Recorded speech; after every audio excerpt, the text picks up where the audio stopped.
All right. Well, I'm excited for today's episode because I've got my friend Reshanda Yates with me. And this episode might go a little bit different. Hey, we always never know quite where we're going, right? But today we wanted to talk a little bit too about mastering self-control and about the whole idea that a lot of times we're trying to control and we're trying to force certain things to happen, but really we're usually much better served instead of trying to force or control something, but to just allow. And I know it might seem a little counterintuitive.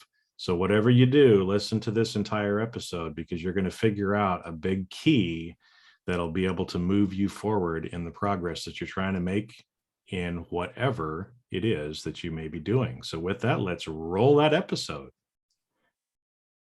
All right, Reshanda. Well, welcome. I always love your smile. You just make me happy. Thank you so much. And I'm so glad to be here. Thank you for having me. Well, no, it's like I said, there's just certain people that when you see them, it makes you happy. You're one of those people for me. So I'm honored to actually have you here because you do some really good work, and I want to talked about a little bit about kind of some self-control and issues. So maybe just give people kind of a quick background on kind of how you help people, and then we're going to tie this in because what we're going to be talking about today, folks, is relevant for each and every one of you. We may be using some different examples, but the principles and the tools and the things that we're going to talk about are relevant for you, right? So That's my cue. that's your cue, girl. Let's go. The first thing I want to say is there was a total universe moment right off the bat. And you said that, I was one of those kinds of people who makes other people happy. And I have to share this that not 2 hours ago, I had this idea and it made me go and look at a journal from 1996.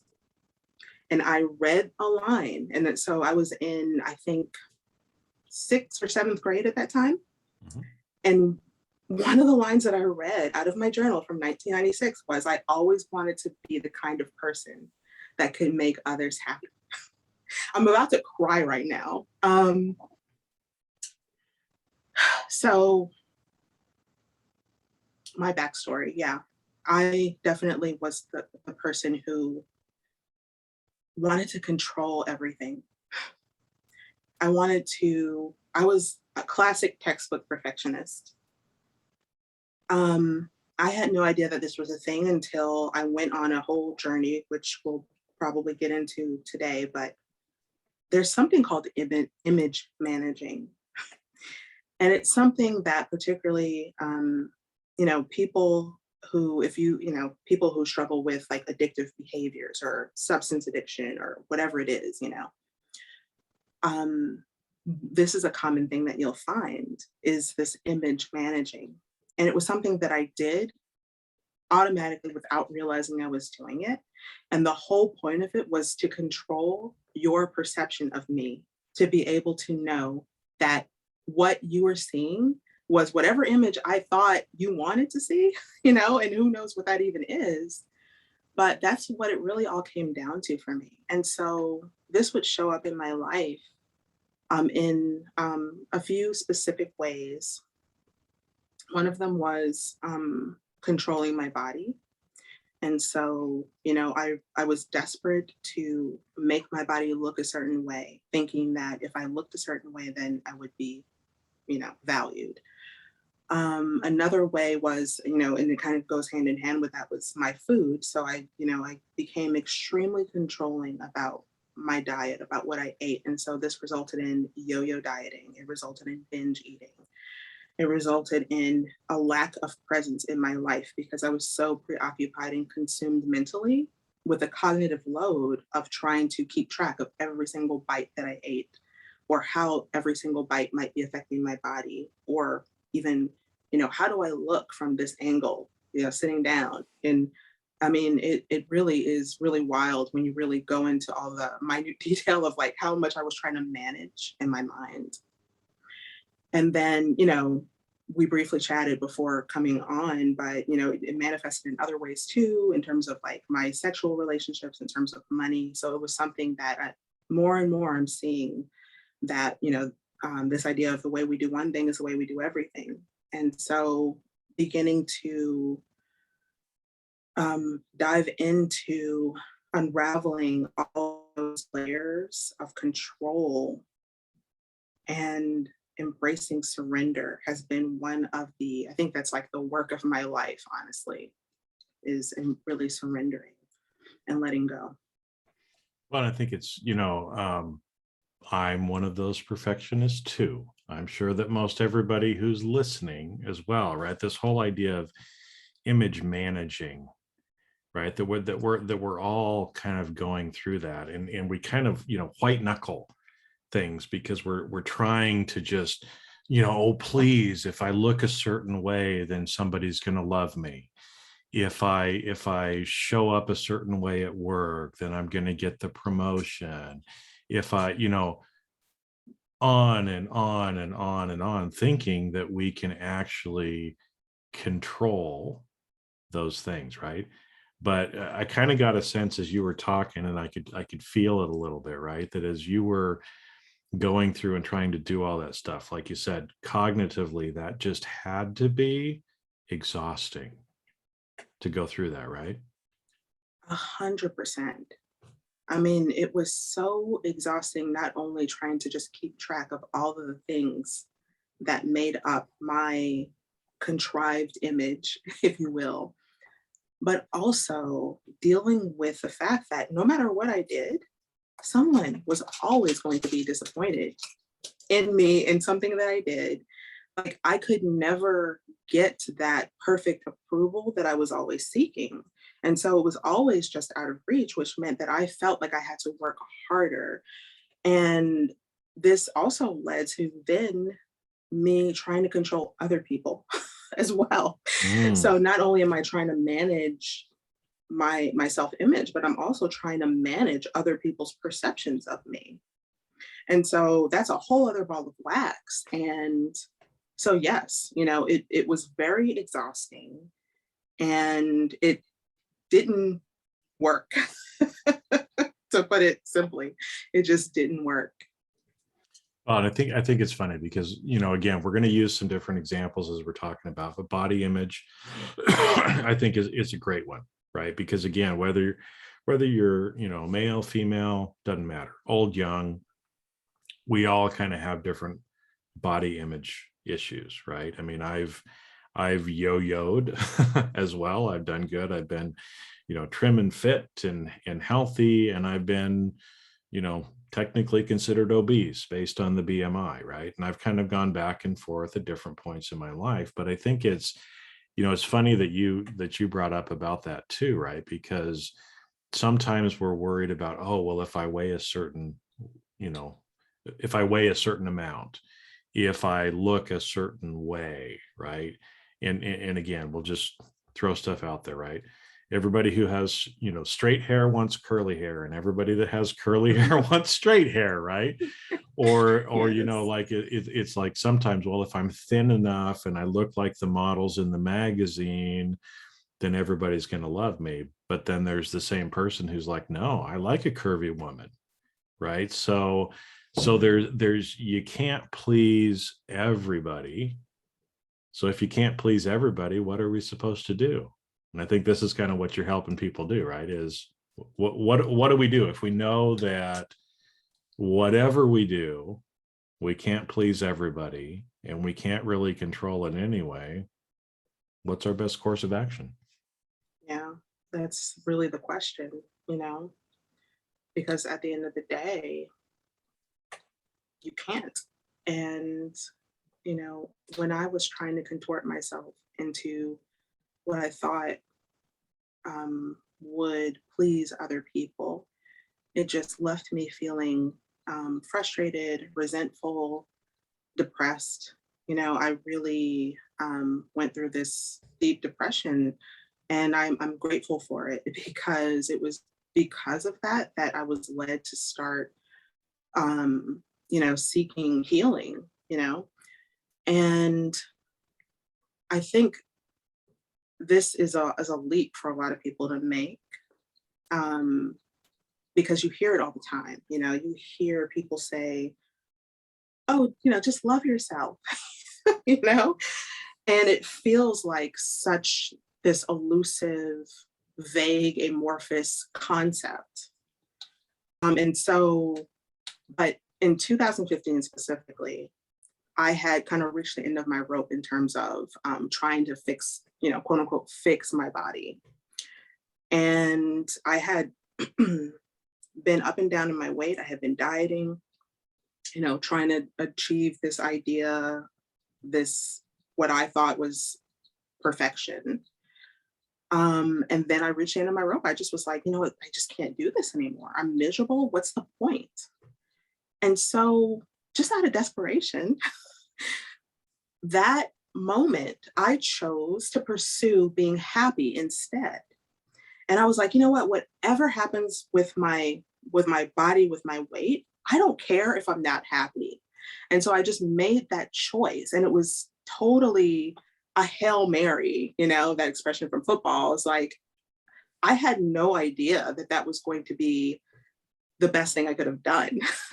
And so I stopped dieting and I started to do exactly that. Like, just come from this perspective of, if I were happy, what would my relationship with food look like? And so that led over the years to more and more questions that are similar to this. Like, what would my relationship with my body look like if I were happy? What would my relationship with my husband look like if I were happy? Like, if I was coming from that perspective and that was really what I deeply wanted at the end of the day, why not just start there? And so that led me on this whole path that I never imagined, honestly, that I never could have dreamed of. Well, I think it's ironic, right? Because like you said, and so again, everybody that's listening, please get this, okay? Is exactly what Rashanda's talking about is the strategy that works, right? Unfortunately, what we all think is, when I weigh a certain amount, when I look a certain way, when I get a certain job, when I have a certain level of money, then I'm going to be happy, right? And that ain't the way it is, right? I mean, because we won't be happy at that point. We have to switch it around, right? And just be happy and be who we are. Then the other things tend to kind of take care of themselves. But it's opposite to what most people think, right? They think, when I lose the 20 pounds, then I'm going to be happy. But I promise you, you ain't going to be happy when you lose 20 pounds. If you can't be happy now, you're not going to be happy then, right? And so what you did, like you said, was kind of a complete shift, and it goes against what everybody says, right? I mean, how many weight loss people, body image people are telling you, right? You've got to diet, you've got to control everything, you've got to track everything that you do, right? And doing that doesn't work for most people. They hold the weight, they yo-yo, they might lose, but yeah, it comes right back. So how does, Absolutely. the being happy instead, right? What does that mean? Because like you said, I know that a lot of times, and I try to tell people that, and I get the eyes rolling, like, what the hell does that mean? Kind of a thing, right? But what does it mean to be happy or to love ourselves? What are some things that we can do? Because I know you help people do that, is to just be comfortable with who we are and happy with where we're at. Right. Yeah. So, one of the things that you highlighted from the beginning was this idea of like mastering self control. And I talk about this because so many people come to me who think that they need more discipline. You know, They need more willpower. They beat themselves up because the changes that they've been implementing aren't happening fast enough, or maybe they had, a slip up or whatever it is. And so then they try to, like, quote unquote buckle down. And this is what I used to do. I used to think, oh, well, I'm just gonna go all in, I'm gonna go hard, I'm gonna be super, super, committed. Back then I didn't understand what even commitment actually meant. But and I really, it was really all around this idea, as you said before, around white knuckling. Like, I was gonna somehow just really, put all my effort into it. And that was going to get me to do the things that I thought would lead me to, being happy, lose the weight, be what I thought was like socially acceptably attractive. And what I found was, again, that really the key came in really letting go. So when I talk about letting go, it's gonna look different for different people.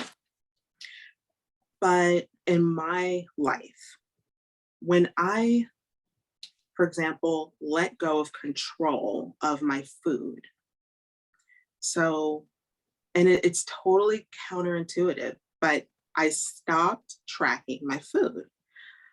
I just kind of set this intention that, you know what, my food will take care of itself. My body will tell me when to stop eating. And I trusted that. And then I just ate. you know, like I would just eat. And I didn't have I let go of all the rules that I had. Some people might be able to relate to this, of having all of these different rules about, what eating should look like and what is healthy or not healthy. And a lot of times we get into this good or bad, like that's a good food, that's a bad food. And we get into this like black and white, all or nothing thinking about food. And then we try to control every single aspect of eating. And what I found was, when I actually let go of all of that, when I said that I was going to let go of all the rules, like I'm not going to have this rule of like, you shouldn't be, like, for example, eating in front of the TV, or you shouldn't eat Chinese takeout, or, oh, it's bad if you eat a piece of chocolate or whatever it is. I let go of all of that. And I set that intention that, you know what, my body will tell me when enough is enough. And I just stopped thinking about it. And I'll never forget, one day I decided I wanted a donut from this like gourmet bakery. And it was like not a normal sized donut, but they make like these huge donuts, that are like filled with stuff and have decorations and toppings and everything. And so I went, excuse me, and I got this donut. And I was like sitting in front of my computer. So I was breaking all the rules. Like, people will tell you like, don't eat while you're distracted and, this and that and all this stuff.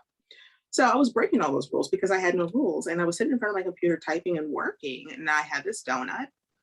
And after a while, I looked up and I realized that my donut had been pushed to the side. Like, I had taken a bite or two of it and I had pushed it to the side. I had stopped eating it without trying. Now, the thing to like, haven't really gone into this, but I came from a background of extreme binge eating. Like, I could eat an entire pizza and then some by myself. And I've done that, and I could put away a lot of food, a lot of calories. And I would have this feeling of just being completely out of control. Like, once I started, I couldn't stop eating. And like, I would know I was full and I would be stuffed, but yet I would just feel this urge to just keep eating and eating and eating. And to go from that to just waking up out of basically, my, I don't know what to call it, but basically just realizing that, oh, I just managed my food, but I didn't without managing it, And so when that moment happened, that's the moment that I recognized that I was free. And that word free means a lot to me because like, it's one of my highest values is freedom. Mhm. Mine too. But and I didn't recognize back then how much food was actually controlling me. Like I might have said that, I might have told you that food was controlling my life, but then on the other hand, I would rebel. It would feel like I was rebelling against myself. So if I said, you know, I'm going to use restraint and I'm going to eat this meal, I'm not going to go beyond that. It was like something in the back of my mind would go, I'll show you. And I'm going to go and eat whatever I want, you know? Um, and I had this huge aha moment one day when I was like, wait a minute, you know what you want in your life. You know that you want to be healthy and well, and you know you want to go and impact people. So who's really in control right now? You know? And Mhm. so that's to bring it back down to just concrete things. It's like, let go of that control, see what happens. Well, and I think your donut story is great too, right? Because um, what's interesting again, right, is that we have this illusion of control. My body's going to do whatever it's going to do. My conscious mind, can't get it to do anything, right? It's going to just do what it's going to do. Now, subconsciously, some other stuff, we can, with mind body integration, there's some stuff that we can do as well, right? But it's funny, like you said, I mean, that subconsciously your body knew and it distanced the donut from you. You had the couple of bites, but that was really all that you needed, or that your body needed or wanted, right? And then your body was just able to process and move it away.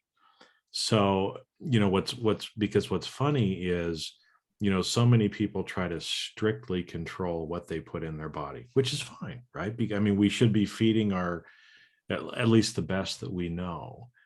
But the amazing thing is our body just does what it does without having to think about it, right? So, Yes.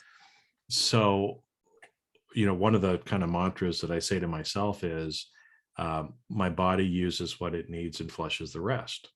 Mm, In that whatever I happen to put into my body, it knows what to do with it, right? It's not like I can sit here and consciously go, oh, I just drank a can of Coke. So, all right, body, I want you to process that caramel color this way and take care of the high fructose corn syrup this way.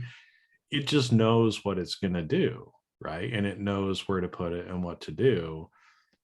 It's nothing that we can control. And so what I think is interesting, and I've heard this not from you, but from other people as well, is that when we focus more on that image and identity and the subconscious work and the happiness and loving ourselves, our body takes care of what it needs to, almost regardless of what we eat. I mean, how many people, do we know that totally live like completely opposite of what you're supposed to, right? George Burns jumps to mind, right. right? The man lived to almost be 100 years old, smoked cigars like nobody's business, right? Well, he's not supposed to live that long because he was a smoker, right? Or one of the old guys, he's probably like this 90-some-year-old man that would walk in our neighborhood when I was growing up. Every morning that man had, bacon and eggs and all the stuff that, that you say you're not supposed to have. Oh, you'll die of a heart attack or whatever. But here he Right. was, going on long walks every single day. And so it's not so much about controlling what we put into our body as much as it's controlling our identity and the state of mind that we're in, it seems like. That's what I found to be true in my own life. And I also, um, the, another example that came to mind, I remember on the news when I was little, the oldest woman, I don't know if it was in the world or if it was like in the United States, was on the news. They interviewed her, and she had lived past beyond 100, and I can't remember how old she was, but they asked her like, okay, so what's your diet like? What do you eat? And she was like, McDonald's. 3 times a day, right? Yes. So, and Never forgot that. But, you know, another thing that sparked as you were talking, you know, coming back to this idea of like your body is going to do what your body's going to do. And so it's really, you know, more of, you know, what is that image of ourselves that we hold, you know, in our awareness. And another thing that I think really ties into this is like that going back to that self-love piece. You know, sometimes we neglect the need for pleasure, the need for fun, the need for enjoyment, you know? And so this is something that I've really incorporated into my own personal values when I'm eating because, you know, maybe my body didn't need a few bites of a donut, but isn't it okay to give myself like the pleasure of eating a few bites of a donut, you know? And so mastery of self-control not only allows you to, you know, not go overboard, but it allows you to indulge without guilt, to be able to have that enjoyment. And like so much of my own personal journey has been about allowing myself to enjoy things, to enjoy pleasure, like to know that yes, it's okay to feel good. Well, and it's funny because as you're saying that, you know, I know a lot of times when people hear the love yourself, be happy, it's like, what does that mean, right? But again, so let's take that example, right? It's like, you know, if you're so strict with yourself and you never allow yourself to have fun, you never allow yourself to have a donut, you've got all these rules and boundaries and, you know, you're hard on yourself, is that really showing yourself love? Right? So again, if it was somebody else, you know, if it's a loved one, a child, an animal, if you were acting the same way towards that other human or animal, would that be showing love? Right? Mm. So again, we'll just take a dog, right? It's like if you put your dog on a strict regimen, and it's like, no, you can only have, you know, half a cup of dry food at this time, and then you can have, you know, blah blah blah blah blah. You're only allowed to drink, you know, this much water each day. And if you go over there and you look like you're, you know, you're wanting to do something else, I'm going to reach over and I'm going to smack you or whatever it is, right? If we're trying to control animals or humans in the same way that we tend to want to control ourselves, are we really loving ourselves? Isn't it more love to allow yourself to have a couple of bites of donut and then you set it aside, right? But you get that pleasure, you have the fun, or, you know, you do some of that other stuff. That's more actually showing love than by, I don't know what the right word is, by depriving us, right? Would you deprive someone that you loved of something that made them happy? But yet we would do it to ourselves. It's so interesting. And it's, you know, the first thing that people, well, the women that I work with, they tend to be people who binge eat, comfort eat, and it tends to feel like it's this almost out of control habitual compulsion. And so the thing that pops up in my mind as of channeling them is, oh, but if I allow myself to have some, I'm just gonna, you know, is it loving to just like to eat this stuff and I'm gonna go crazy, I'm gonna go out of control, I'm gonna lose control? That's coming back to the surrender. And it's not, it doesn't feel comfortable at first. And I think that's the thing that people get into resistance. And the thing is, like the old adage, if what you resist persists, right? The more you try to cling to that control, the more out of control you're going to feel. And so, you know, I recognize that it is a leap of faith. Okay. So I don't want to downplay that.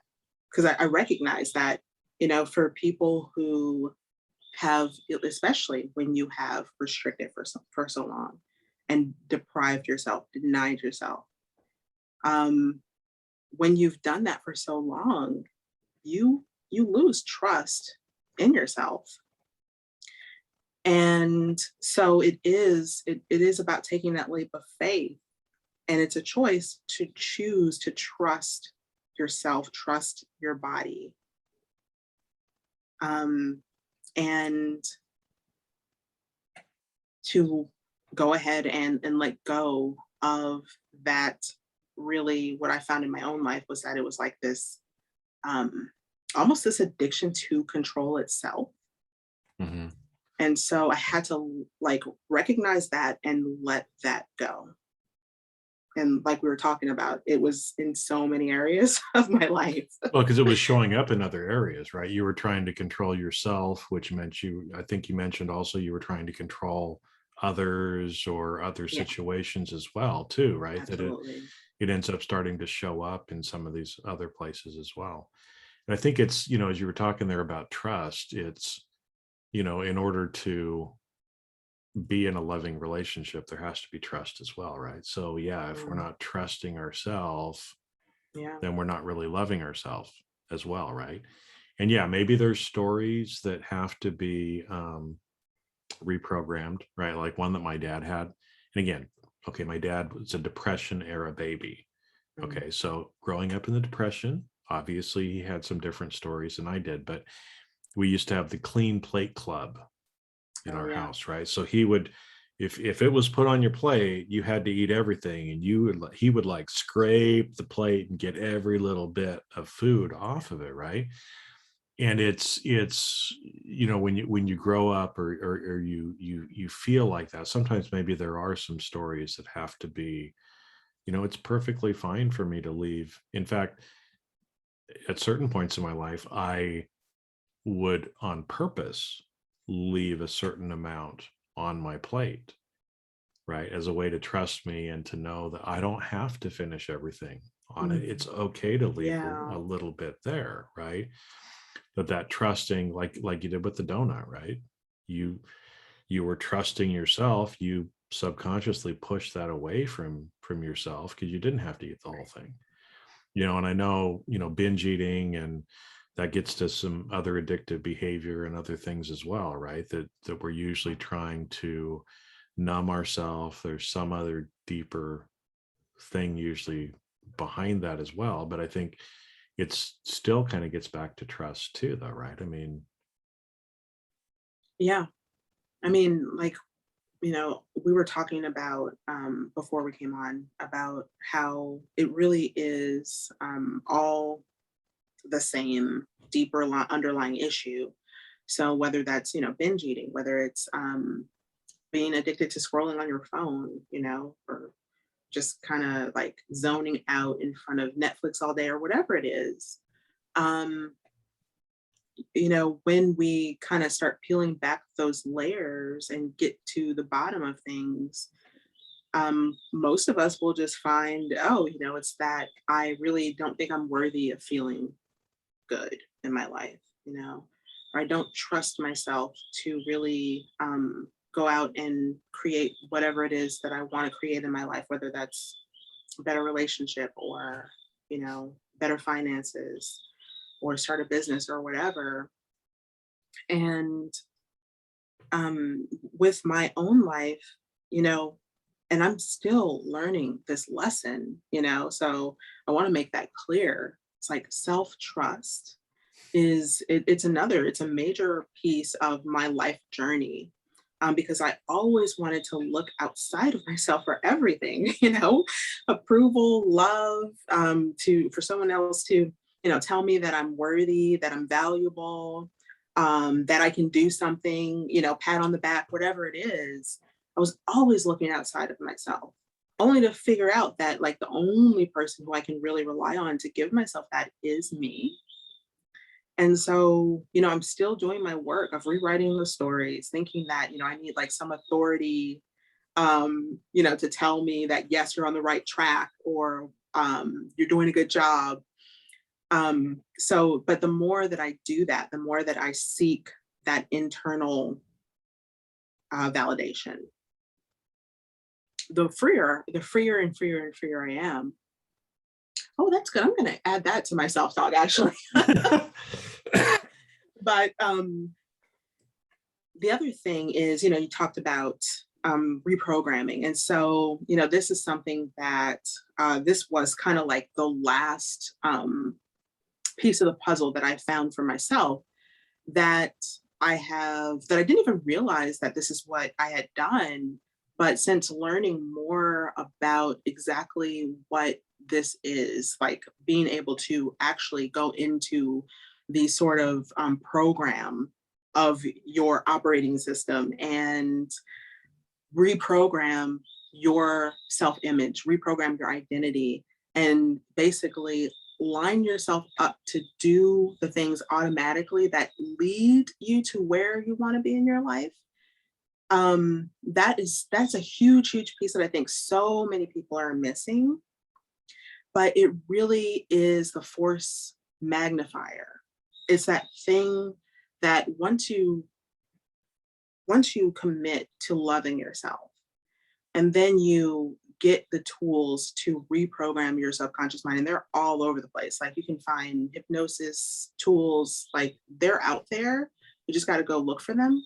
But when you put those two things in place, look out, because it's just unbelievable how different your life can look in such a short time.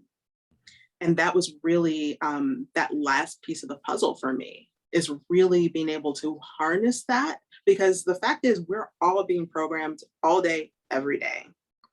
But being able to actually harness that was something that allowed me to actually be intentional about change, not controlling, but intentional about it. So that was a huge piece that I wanted to highlight too. Well, and there's so much power in that word intention, right? And like you said, intention instead of, control and manipulation and whatever else it might be, right? And that's really where it comes from, because so many of us are looking, why are we trying to control everything? Because we're concerned about what people external to us think about us, right? But at the end of the day, who gives a shit? It doesn't really matter what they think about us. What's much more important is what we think about ourselves. And we've seen this, you've seen it, I've seen it in lots of different places. It can be weight, it can be career, it can be love, romantic relationships, everything else, right? And we'll put two of them together, right? That so many people think, well, when I lose this amount of weight and I look this certain way, then someone will love me. Broken model. Doesn't happen, right? Because she'd look a whole lot prettier if she'd actually smile. That was a line from a song that just popped into my head, right? Is that sometimes, I don't care what people look like externally. I care who they are, right? And so regardless of who you happen to be, what you look like, right? That's what makes you attractive, not your body at the end of the day, right? And so, but how many people, in especially romantic relationships, if I look a certain way, then people will love me, then I'll find a partner, right? As opposed to, no, love yourself for who you are and realize that there's a partner that is exactly perfect for exactly who you are, exactly the way you are, right? And focus more on being, the best partner you can be, and then they show up. And I went through that after my divorce. It was that same thing, like, oh, nobody's ever gonna love me, right? And oh, I don't fit this or I don't fit that. And finally, again, it was the reminder of, stop trying to find the perfect person, focus on being the perfect person, and then right, people get Yeah. attracted into your life. Yeah. And I think another thing that people can think about, this is what helped me, is to stop asking, like, how can I get more love? And ask, like, how willing am I to receive love? Mm, Because for me, that's really, that was a, that was what it came down to, was that I didn't feel worthy. And it goes back to what you were saying, I didn't feel worthy of receiving love. And so that's when I got into a lot of self sabotage in my relationships, and I sabotaged my eating. I would do well for a couple of weeks and then I would just go crazy over the weekend or something like that. So when I started to ask myself, like, how available am I to receive love? How available am I to receive good to come into my life? It really shifted things because I started to realize, like, how much good was already present in my life. I started to realize, like, oh my God, like, I am so lucky. I have so much love in my life. I started to take it in, to let myself be loved. And there's something so vulnerable about letting yourself really be loved. And I feel like that's what really draws people to us. It's like when we really get into that vulnerable state, that's when people can really see us. And of course, it feels uncomfortable, but it's so attractive. It's so gorgeous is the word that's coming to my mind. yeah. Well, no, and we belong to some of the same coaching groups and stuff, and it's funny. I almost exactly word for what you've said. Right? There'll be a guy that shows up. He's doing a video. He starts bawling. Right? And again, from a guy's perspective, it's like that makes us look weak. Right? But all the women are like, man, that is sexy. Kind of a Yeah. thing. Right? It's like the more vulnerable and real and authentic that we are, that's what makes us attractive, right? Yeah, at the 100%. end of the day, and the more that we trust ourselves, the more that we love ourselves. And that point that you brought up about receiving, right? So again, a lot of you that are listening, you might be thinking, I don't have a problem with self-love. I love myself, right? Well, just here's a couple of takeaways, right? Is the next time somebody compliments you, how do you feel about that? Is your first reaction of, oh, no, no, no, no, no, I don't really deserve that, blah, blah, blah, blah, blah, right? Because most of the time people are uncomfortable receiving a compliment. Well, if you're uncomfortable receiving a compliment, then you're not allowing yourself to receive that love. And so you're repelling, you're pushing stuff away, right? So how easy are you actually at receiving, right? When you make a mistake, how do you talk to yourself in your head? Right? Are you over there with the whipping yourself like, yo, you know better. You should have done better. Jason is a bad boy, right? I still have those thoughts in my mind. I'm still trying to kick it out, right? But when I do something, often I revert back to that little boy, like, oh no, Jason was a very bad boy. He did something very wrong, right? So if we're having those feelings, how much are we really loving ourselves? And the problem is trying to control ourselves to put on a certain image to the outside world is not who we are. And it's ultimately, I mean, like you said, once we can learn to be happy and love ourselves for who we are, then a lot of the other things kind of take care of themselves, don't they? Absolutely, they do. Yeah, you can just allow yourself to let go of that control. And I love the example that you shared. It is such a perfect example, such a simple way of practicing loving yourself and allowing yourself to receive good. And then another thing, um, that is so simple, uncomfortable, but anyone can do it. It's just like look in the mirror and tell yourself, I love you. you know? and just notice how that feels. And there's going to probably, if you're not used to it, there's probably going to be discomfort, and just allow yourself to be comfortable with that, just acknowledge it, let it in. And one of the steps of a process that I share with people is this allowing step. And the reason I have allowing is because we tend to resist, and we tend to make ourselves wrong about things. So, oh, I'm uncomfortable. Oh man, that must mean I don't love myself. That's bad. I should know better by now, or whatever it is. And what if you could just allow that to be that feeling of discomfort? What if you could just allow it?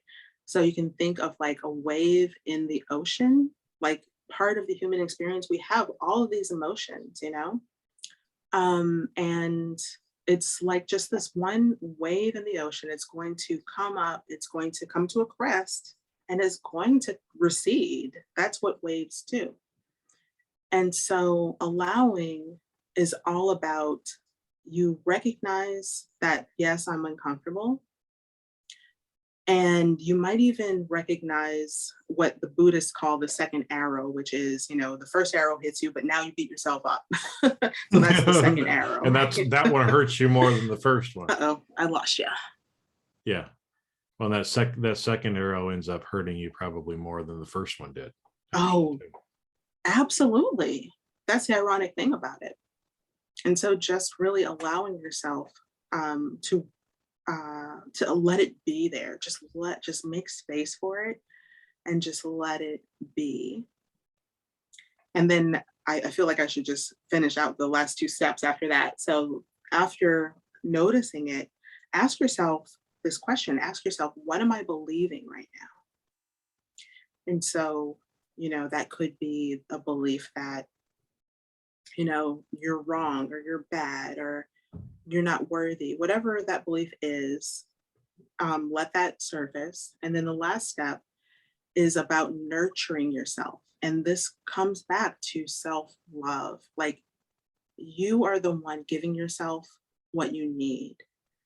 And I like to place my hand over my heart, and I ask myself what I need, and I answer. And this is really key. I answer from the wisest part of myself. Like, who is, like, maybe I project out into the future and I say, okay, if I'm 100 years old and I've lived my life, and I've lived a wonderful, joyful life, what does that person have for me?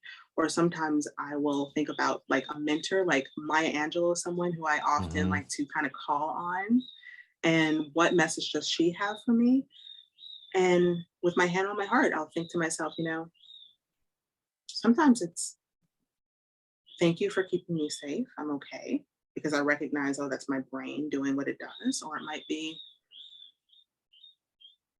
I care about this suffering. And that comes a lot of times from me wanting to parent myself, and parent myself in a way that maybe I wasn't parented, and just holding that space of nurture. And so this is a process called, it's called RAIN, RAIN, recognize, allow, investigate, nurture. And it is one of the most powerful ways to actually move through discomfort, expand, because it allows you to really get into your body and just process things that are coming up in the moment. So when it comes to self-love, a lot of times it's just that simple of just holding some space for yourself to feel what you're feeling, and not make yourself wrong for it, and give yourself what you need in the moment. Yeah, so that RAIN process again, right? I mean, this would be a time again when something comes up, maybe we're triggered a little bit, or something doesn't go right the way that we want to. This is a very simple way for you to kind of walk through this. So the first one was recognizing, right? So kind of Right. recognizing the emotion or recognizing whatever thought or feeling you're having at the time, acknowledging, right? Acknowledging that it's happening. Acknowledging, well, actually, a better word would be accept, or I Accept. like to say allow. So either one works, accept or allow. And that's that kind of that idea of the wave, right? That again, Yeah. instead of trying to fight against the wave, just let it kind of wash over you and knowing that it's going to recede. And then the I was what again? Was Investigate. This investigate. is about asking, what stories am I telling myself? What am I believing right now? Yep. And then the final thing, to actually nurture. Yeah. Right. Because again, yeah, if we're loving ourselves, then we need some nurture, right? We need to, if nobody's around, give yourself a hug, right? Exactly. I mean, it seems funny, okay, right? But literally, if you need a hug and there's nobody around, if you hug yourself, chemicals get released in your body. And so it actually, even hugging yourself helps, right? But yeah, we need some of that nurturing as well to realize. So next time I have one of those examples where I want to say naughty, bad little boy Jason, I can go through and use this RAIN process to be able to help get me out of it. And it doesn't take very much time either, right? I mean, this is Not at we're all. talking just a few minutes. I mean, now I do it in 30 seconds. It's so automatic for me now. That's the key, is to really habitualize it. You can start with a very small part of it. You can just start with like the recognize part. Just start to recognize when you are triggered. Start to recognize when you feel uncomfortable for some reason. And then you can start building on it. But what I've seen from research is that if you do it many times during the day, but for small moments, that actually builds the habit faster. Yeah. So you can take just a few, 30 seconds to a minute.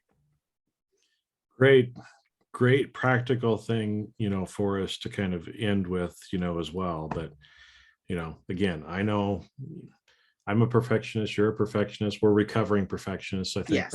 right? Right. Because we're on the way. But so many people, deal with this, struggle with it, probably beat ourselves up when we don't need to, right? And that whole second arrow concept, Yeah. right? That usually we're harder on ourselves than whatever it was that we happened to go through. But instead of trying to control, let's just release and realize, focus on loving yourself, on being happy, and a lot of the other things, end up taking care of themselves, because a lot of these addictive behaviors, self-sabotaging behaviors, whatever you want to call them, are usually because we're not in that state. And you got to be happy now, because losing the pounds, getting the new job, having more money isn't going to make you happy or make you love yourself. You got to do that now. And then the other stuff happens. Right? Yes. This is good. Well, thank you, Reshanda. If people want to reach out to you, how's the best way to reach out to you or get a hold of you then as well? Sure. So there's a couple ways. The best way is through to my website, ReshandaYates.com. And then I'm active on social media. So I'm on Instagram at Reshanda Yates. I'm on Facebook at Reshanda Yates. So those are the best ways. Perfect. But thank you, my friend. It's good stuff. And again, I mean, it's, as you said before, and I'll say it too, we're on the path just like everybody else is, right? We're just here to help share, provide hope to people, and realize that, life can be whatever you want it to be. Yes. And we've given you some practical things. Go out, use that RAIN principle as well. And let's just get on with our life and live who we are, right? And love ourselves and focus and realize that everything really happens from the inside out. Any final thoughts? That was the perfect summary. Thank you so much for allowing me to be here and share. Well, thank you.